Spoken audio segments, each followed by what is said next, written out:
दहेज की प्रथा आज भी हमारे समाज में एक गंभीर समस्या बनी हुई है और एक ऐसी ही घटना का सामना किया देवास के उदयनगर के पीपरी गांव के एक लड़की के परिवार ने। जब शादी के बाद बारातियों ने दहेज की मांग की और वो पूरी ना कर पाने पर बारात वापस चली गई, तब लड़की के परिवार में एक तेजी से बढ़ती हुई नफरत ने एक नया मोड़ लिया।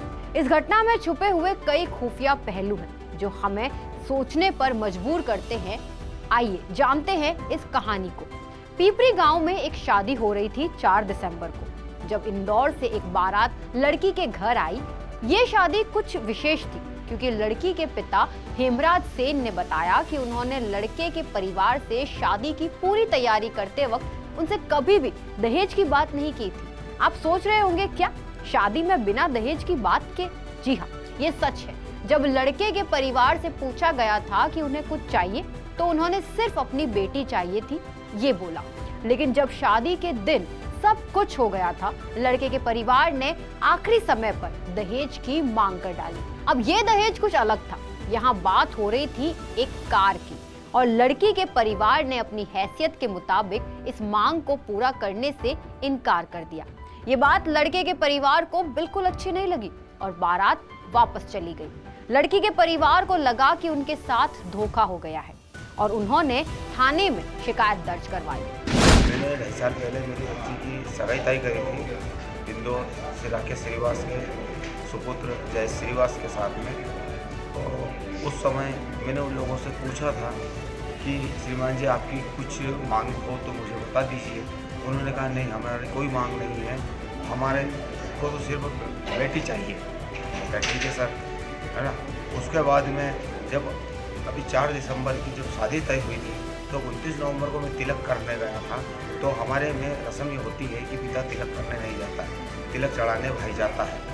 चाचा और भाई गए थे तो उस समय मैंने 1,51,000 रुपये नगद तिलक में दिए थे और एक सोने की अंगूठी दी थी। उसके बाद में जब 4 तारीख को सुबह शादी की रस्म, आखिरी रस्म थी, बत्ती मिलाई थी।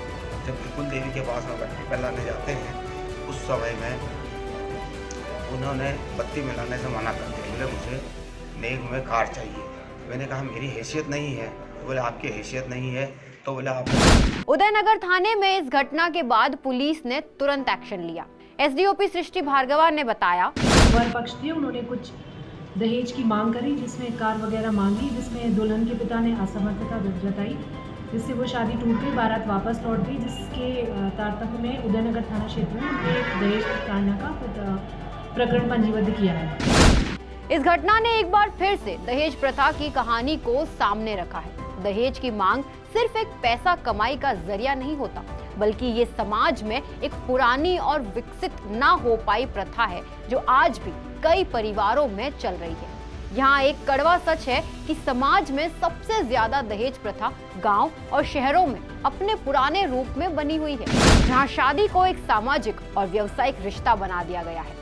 MP फर्स्ट के लिए अमित शर्मा की रिपोर्ट। इस तरह की और वीडियो देखने के लिए हमारे YouTube चैनल को सब्सक्राइब करें और बेल आइकन को दबाना ना भूलें। यदि आप हमारा वीडियो Facebook पर देख रहे हैं तो पेज को लाइक और फॉलो जरूर करें। हमारे अन्य सोशल मीडिया पेजेस से भी जुड़ें।